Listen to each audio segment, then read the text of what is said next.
जेव्हा मी gym join केली तर त्यावेळेस मी स्किनी गाय हाडकुळा सडपातळ बांधा घरात एकुलता एक आलेले पाहुणे म्हणायचे आईला काय याला खायला घालते का नाही. पूर्वी असं व्हायचं की जिमच्या बाहेरच आल्या आल्या तिथे प्रोटीन पावडरचे डबे ठेवलेले असायचे. एखादी जर कंडिशन असेल जर तो ऍथलीट असेल तर त्याला नो डाऊट की त्याला सप्लिमेंटचा सहारा घ्यावा लागेल, पण सप्लिमेंट इटसेल्फ सप्लिमेंट त्याचा पूर्ण थाळीत जर तुम्ही त्याला कम्पेअर करत असाल तर ते एकदम चुकीचं आहे. हा कसा एक शर्ट नाहीये की बाबा हा सप्लिमेंटचा एक शर्ट घातला हा सूट झाला तर ठीक आहे, नाही सूट झाला तर काढून ठेवा. तर मी साधारण 1999ला ह्या जिम मध्ये आलो आणि ही माझी पहिली जिम आहे. मला असं वाटतं की माझी जिम जी आहे ना तर ती होलिस्टिक रित्या की सर्वोत्तम व्हावी. एकदा गजर वाजला तो स्टूजवर न टाकता तो स्टॉप करायचा, उठायचं. मला बॅक पेन आहे, रोज सकाळी उठलं की तेच बॅक पेननीच माझ्या दिवसाची सुरुवात होती. तर त्या प्रश्नाचं उत्तर आपण एक्सरसाइजच्या माध्यमातून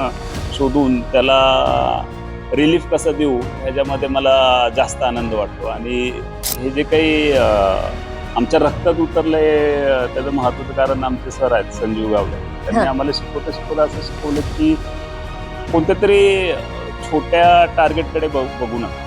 टू सून टू फास्ट.